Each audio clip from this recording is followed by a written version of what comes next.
Ребят, привет! В общем, четвертый день мучаемся. Пробуем и так, и сяк. Что только не делали уже в гараже сейчас на яме. По подвеске полностью посмотрели. Посмотрели полностью по тормозной системе. Все нормально. Даже пробовали вот так подкладывать под шарик ручника. Думали, шарик стучит.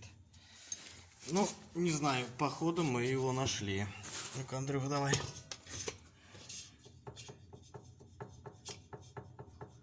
Звук такой же. С той стороны нету, да? Ну-ка еще раз. Ну, даже место на балке есть. То есть ход прям хороший, да, у этого трос? И звук прям в точность такой же, и протертость на тросу тоже есть.